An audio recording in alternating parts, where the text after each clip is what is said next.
धन्यवाद, तेरा धन्यवाद।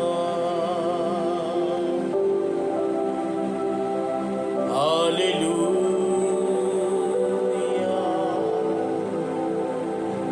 तेरा धन्यवाद। पवित्र पवित्र पवित्र तेरी महिमा हो वे यीशु राजा। जीवित यहोवा, हम आपको धन्यवाद करते हैं। यीशु मसीह के नाम में आपके सिंहासन के सामने आते हैं और इस समय हम प्रार्थना करते हैं प्रभु, जितने मुझे देख रहे हैं, जितने मुझे सुन रहे हैं प्रभु, ये आज का वचन प्रभु लोगों के जीवन में बहुतायत से आशीष लेकर आने पाए और ये कलाम लोगों की जिंदगियों को बदल दे, ताकि पिता परमेश्वर इस अंतिम दिनों में लोग दो रंगी जीवन ना जीने पाए, लेकिन प्रभु सच में प्रभु अपनी बात पर अटल होकर वो चलने वाले बन जाए। आइए पवित्र आत्मा हमारे होठों से होकर लोगों से बात करिए, यीशु मसीह के नाम में आमीन। परमेश्वर कभी भी दो रंगी जबान वाले व्यक्ति को पसंद नहीं करता। परमेश्वर हमेशा उस व्यक्ति को पसंद करता है जो अपनी बात पर अटल रहता है, और जो अपनी बात पर अटल नहीं रहता, परमेश्वर ऐसे व्यक्ति को कभी पसंद नहीं करता। पवित्र बाइबल के अंदर जब हम मत्ती उसकी 5 अध्याय और उसकी 37 आयत को जब हम पढ़ते हैं, वहां पर प्रभु का वचन यूं हमें सिखाता है, परंतु तुम्हारी बात हाँ की हाँ या नहीं की नहीं हो, क्योंकि जो कुछ इससे अधिक होता है वे शैतान की तरफ से होता है। जब आप किसी बात की घोषणा करते हैं या कोई बात आप कहते हैं, तो उस बात पे आपको अटल रहना चाहिए, और जब आप अपनी बात पे अटल नहीं रहते तो फिर ये शैतान की तरफ से है, दुष्टता की तरफ से है, बुराई की तरफ से है। आज धरती पर न जाने कितने लोग मुझे ऐसे मिलते हैं और मैं उनको देखता हूं, उनकी लाइफ को मैं देखा करता हूं कि वो कहते कुछ है परंतु करते कुछ है। मेरी प्रियो, परमेश्वर का वचन यहां पर गिनती उसकी 30:2 में लिखा है, जब कोई पुरुष यहोवा की मन्नत माने या अपने आप को वाचा से बांधने के लिए शपथ खाए तो वह अपना वचन न टाले, जो कुछ उसके मुंह से निकला है उसके अनुसार वो करे। आज हम धरती के अंदर देखते हैं,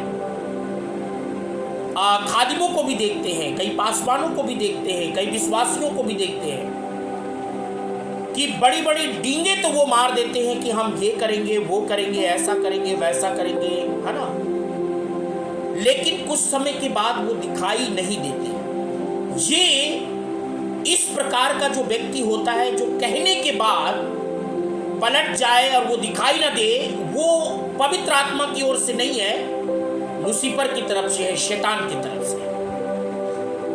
क्योंकि हमने मत्ती 5:37 को पढ़ा है।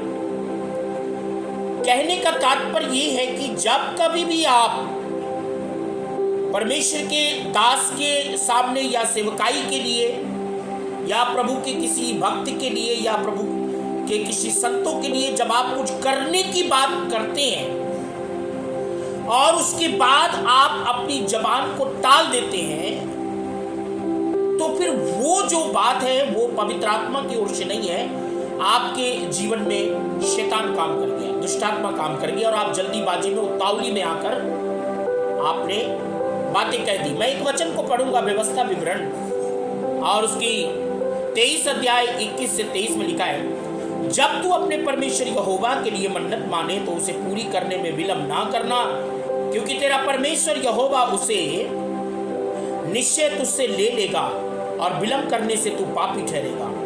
परंतु यदि तू मन्नत माने तो तेरा कोई मन्नत ना माने तो तेरा कोई पाप नहीं। जो कुछ तेरे मुंह से निकले उसके पूरा करने में चौकसी करना।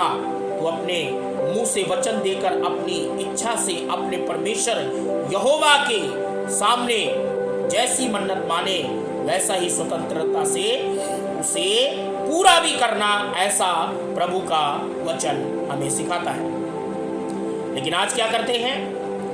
आज हम कहते कुछ हैं और करते कुछ हैं। ऐसे मुझे बहुत सारे बीते दिनों में बड़े ऐसे लोग मिले, बड़ी बड़ी डींगे मारी, हम ये करेंगे वो करेंगे, आपके लिए ऐसा करेंगे वैसा करेंगे, लेकिन उनका कहीं अता पता नहीं है। और मुझे पता है कि ऐसे लोगों के जीवन में पवित्र आत्मा कभी काम नहीं कर सकता। ऐसे लोगों की जिंदगी में वो दुष्ट आत्मा काम कर रहा है और वो दुष्ट आत्मा के चंगुल में है। यहां पर जब हम सबोपदेशक की पुस्तक को और उसकी 5 अध्याय 4 और 5 और 6 को पढ़ते, लिखा है, जब तू परमेश्वर के लिए मन्नत माने तब उसके पूरा करने में विलंब न करना, क्योंकि वह मूर्खों से प्रसन्न नहीं होता। जो मन्नत तूने मानी है उसे पूरी करना। मन्नत मानकर पूरी ना करने से मन्नत का ना मानना ही अच्छा है। कोई वचन कहे कोई अपने आप को पाप में ना फंसाना और ना परमेश्वर के दूत के सामने कहना ये भूल से हुआ, क्योंकि परमेश्वर क्यों तेरा बोल सुनकर क्रोधित हो और तेरे हाथ के कार्यों को नष्ट करे। देखिए, जो कुछ आप कर नहीं सकते उसका ढिंडोरा मत पीटिए, है ना, उसका आप हल्ला मत मचाइए।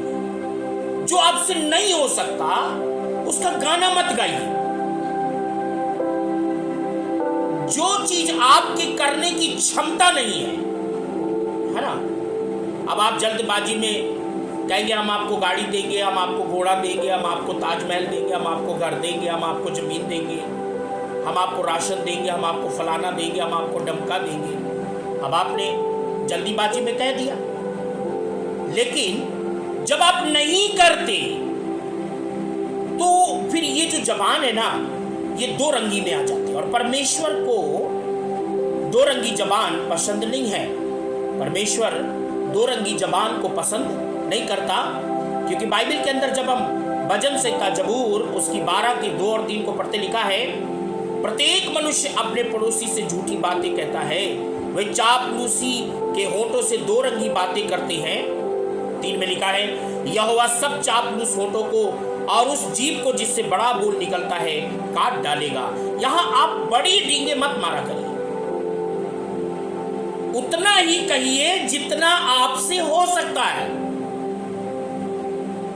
इतनी बड़ी डींगे आप मत मारिए जो आपसे नहीं हो सकता। मैं हमेशा, देखिए, जो अपने आप को सच्चा भक्त समझता हूं, जो कोई ये कहता है कि मैं भक्त हूं, है ना, अब आप अपने आप को कहें कि मैं भक्त हूं, तो बाइबल में याकूब उसकी 1:26 में लिखा है, जो कोई अपने आप को कहता है मैं भक्त हूं और अगर उसकी जबान पे लगाम नहीं है तो उसकी भक्ति व्यर्थ है। इसीलिए परमेश्वर का वचन यहां पर कहता है कि तुम्हारी बात हां की हां या नहीं की नहीं। और इससे अच्छा है कि उतावली में आके जल्दी कोई बात या किसी के साथ प्रॉमिस करना या किसी के साथ वाचा बांधना या किसी के लिए कुछ करने की बात कहना, उसके बाद अपने आप को कठोर कर लेना, ये आपके लिए बड़ा हानिकारक हो सकता है और आपके हाथों के कार्यों को यहोवा नष्ट कर सकता है, आपके किसी काम को सफल ही नहीं होने देगा।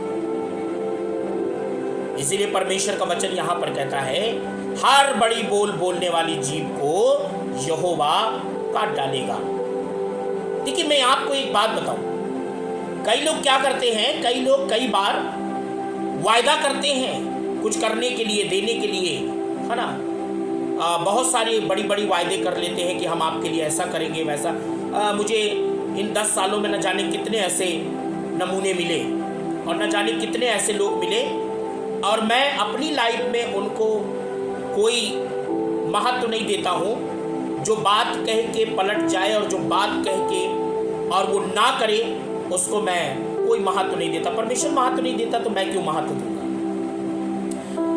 कई बार कई लोग क्या करते हैं कि वचन कहते हैं, वायदा करते हैं और फिर पूछताछ करते हैं।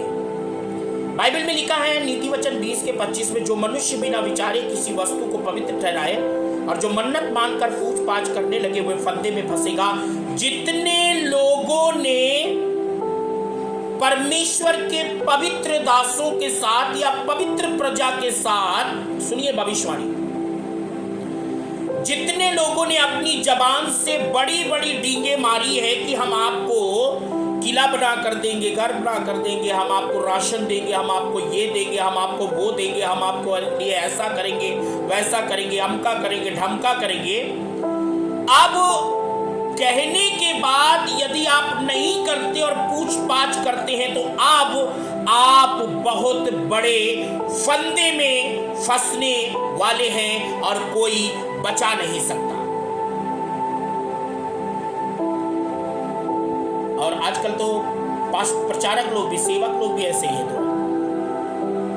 जबकि परमेश्वर का वचन क्या कहता है, पहला तीमुथियुस उसके 3:8 में क्या लिखा है, वैसे ही सेवक को भी गंभीर होना चाहिए, दो रंगी, पियक्कड़ और नीच कमाई के लोभी ना हो। दो रंगी नहीं होना चाहिए सेवक। एक सेवक दो रंगी ना हो। और दो रंगी, अगर आपकी लाइफ में दो रंगी मतलब कहने का, जो बात आप कहते हैं फिर बाद में पलट जाते हैं। देखिए, मैं हमेशा सावधानी बरतता हूं अपने होठों के ऊपर और अपने जबान पर, और बड़ा सचेत रहता हूं, क्योंकि मुझे मालूम है परमेश्वर के वचन में ऐसा लिखा है, अंत के दिनों में परमेश्वर हमारे होठों से निकलने वाले हर एक शब्दों का लेखा लेगा। इसलिए मैं बहुत सचेत होकर, बहुत सावधान होकर अपनी जबान को खोलता हूं। आज तो उतावली में लोग जबान खोलते हैं, करना धरना उनको कुछ रहता नहीं, कर भी नहीं सकते। बीते दिन मुझे बहुत सारे ऐसे लोग मिले, सेवक, सेविका, पास्टर, पास्टराइन, विश्वासी, बड़े बड़े लोग, और उसके बाद बड़ी बड़ी वायदे, बड़ी बड़ी डींगे मारना, उसके बाद उनका कहीं अता पता नहीं है, दूर दूर तक कहीं उनका कोई नामो निशान नहीं। देखिए, सच्चा भक्त वही होता है जो अपनी जबान पर लगाम लगाए।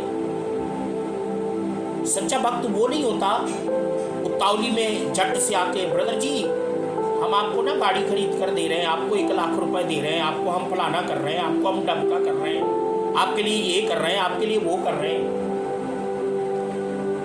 नहीं कर सकता ऐसा व्यक्ति।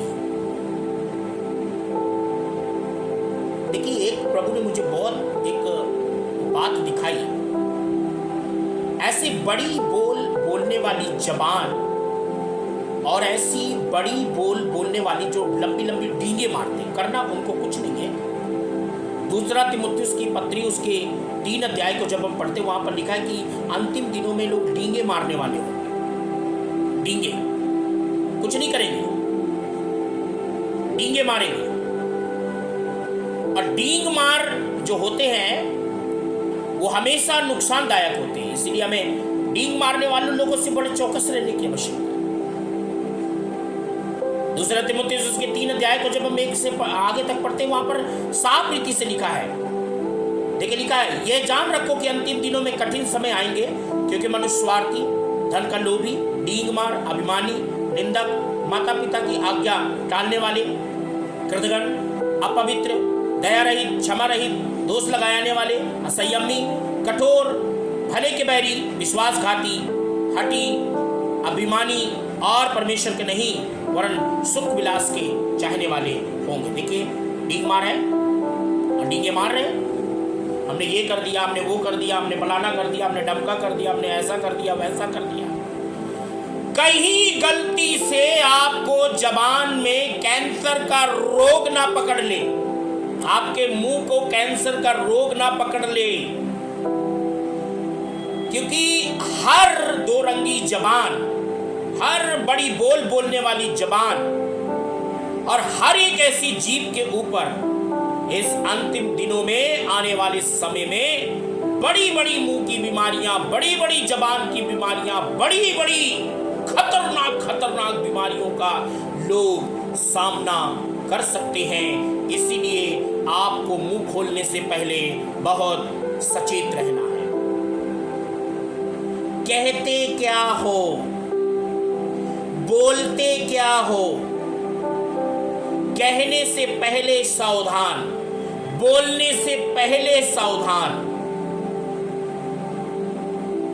जो कर नहीं सकते उसका गाना मत गाइए, जो आपसे हो सके उसी बात को आप कहिए। परमेश्वर इन वचनों के द्वारा आपको बहुत आशीष दे। जय मसीह।